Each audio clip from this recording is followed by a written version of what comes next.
ओम शांति। रक्षाबंधन की आप सभी को ढेर सारी शुभकामनाएं और बधाइयाँ।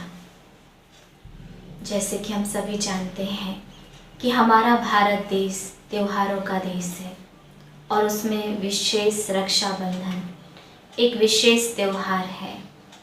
लेकिन आज हम देखते हैं कि संसार में कोई व्यक्ति बंधनों में नहीं बंधना चाहता है, चाहे वो बंधन किसी भी प्रकार का क्यों ना हो। लेकिन रक्षाबंधन एक ऐसा न्यारा और निराला त्यौहार है कि जिस बंधन में सभी खुशी खुशी से बंधना चाहते हैं। तो आज जैसे माना जाता है कि भारत में जब इंद्र राजा असुरों से लड़ने के लिए जा रहे थे तो इंद्राणी ने उन्हें रक्षा का सूचक और विजय का तिलक दिया और विजय होकर लौटे। फिर आगे कहा जाता है कि समाज में मर्यादाएं हेतु ब्राह्मणों ने यजमानों को रक्षा का सूत्र बांधा। फिर जब दिन प्रतिदिन समाज में विकृतियां बढ़ती चली गई तो बहनें अपने भाइयों की कलाई में राखी बांधना शुरू किया, रक्षा का सूत्र बांधना शुरू किया, क्योंकि बहन भाई का सबसे प्यारा और पवित्र रिश्ता माना जाता है। और उस पवित्रता को बनाए रखने के लिए बहनें अपने भाइयों की कलाई में रक्षा का सूत्र बांधती हैं और अपने भाइयों से उम्मीद रखती हैं, यह आशा करती हैं कि भाई उनके जीवन की पवित्रता की हमेशा रक्षा करें। और साथ में यह भी चाहती हैं कि हर भाई अपने जीवन में पवित्रता को बनाए रखे और अन्य दूसरी बहनों की पवित्रता का भी मान रखे। लेकिन वर्तमान समय में हम देख रहे हैं कि हर त्यौहार एक भौतिकवादी में बदलता जा रहा है।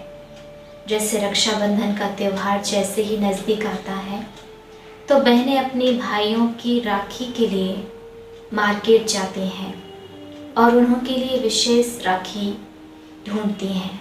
और भाइयों की भी यही डिमांड होती है कि उनको राखी अच्छे से अच्छी चाहिए। बहन का भी समय मार्केट में पूरा समय चला जाता है कि राखी खूबसूरत हो, दिखने में बहुत सुंदर हो, महंगी हो, सोने चांदी की हो।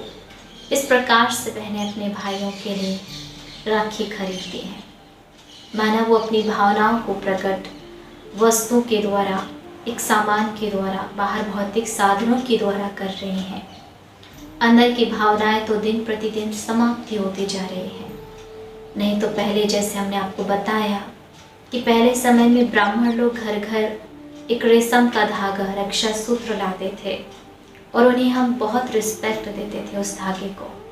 त्योहार निकल जाने के बाद हम उस धागे को दरवाजे की चौखट पर बांध देते थे, इसलिए क्योंकि ब्राह्मणों को पवित्र और आध्यात्मिक भक्ति भावनाओं से जुड़ा माना जाता था। माने से सिद्ध होता है कि विशेष मान पवित्रता का है और यह रक्षाबंधन पवित्रता का ही त्यौहार है।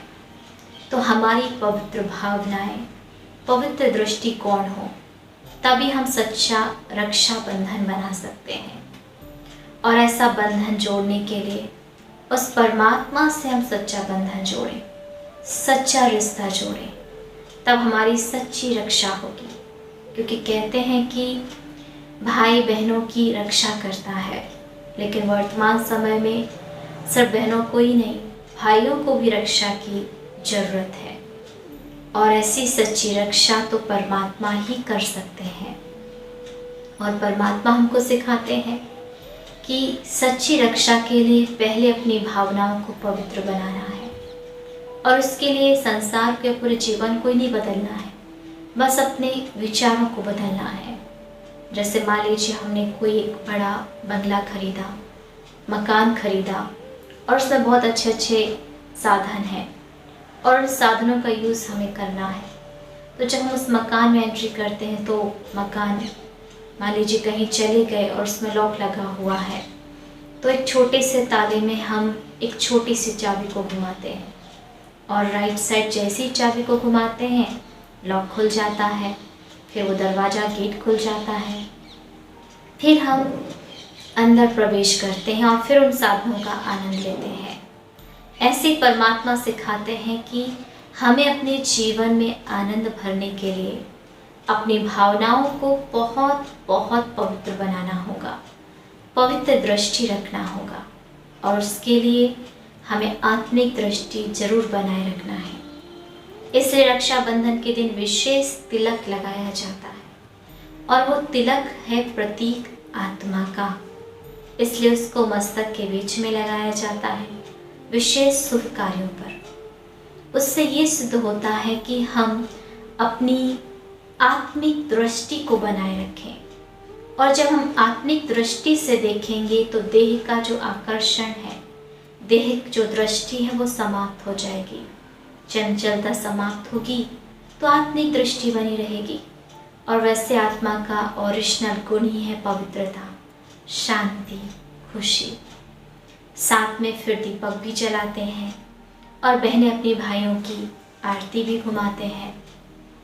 वो प्रतीक है कि पहले समय में विशेष महत्व दीपक का माना जाता था। तो दीपक मिट्टी का और उसमें ज्योति जलती है, तो मेरा शरीर मिट्टी और मैं आत्मा ज्योति। माना शरीर की वैल्यू जब तक है जब तक मैं आत्मा हूँ। तो आत्मिक भावनाओं में रहने से आत्मिक गुण नेचुरल रहेंगे हमारे, पवित्रता, सुख, शांति। तो विचार श्रेष्ठ, देखने का दृष्टिकोण पवित्र, और फिर साथ में हमारी वाणी भी पवित्र हो। इसलिए उस दिन विशेष मुख मीठा कराया जाता है, अर्थात हमारी जो वाणी है वो बहुत मीठी होनी चाहिए, बहुत श्रेष्ठ होनी चाहिए, लेकिन बनावटी नहीं, नेचुरल। हमारा जो बोलने का, किसी के भी प्रति हम कड़वे वचन ना बोलें। तो यहाँ सबसे पहले हमारी भावनाएं बहुत श्रेष्ठ हों, पवित्र हों, देखने का दृष्टिकोण पवित्र हों, और जो हम बोलते हैं वो भी पवित्र। तो हमारी भावनाएं पवित्र, विचार पवित्र, दृष्टिकोण पवित्र, और हर बोल बहुत ही पवित्र हो। तब हम सच्चा रक्षाबंधन, सच्चा राखी का त्यौहार हम मना पाएंगे। तो हमारी जो दृष्टि जब पवित्र बन जाएगी तो संसार में पवित्र भावनाएं फैलेंगी।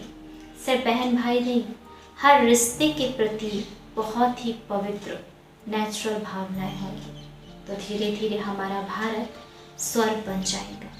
तो ऐसी हम सच्ची रक्षाबंधन बनाएं, हर एक आध्यात्मिक रहस्य हम समझें, और इस प्रकार आध्यात्मिक रहस्य समझते हुए हम रक्षाबंधन मनाएंगे तो भारत को स्वर्ग बनाने में हमारी विशेष भूमिका होगी। ओम शांति।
रक्षा पवित्र स्वच्छता की कर दे राख मलिनता सारी।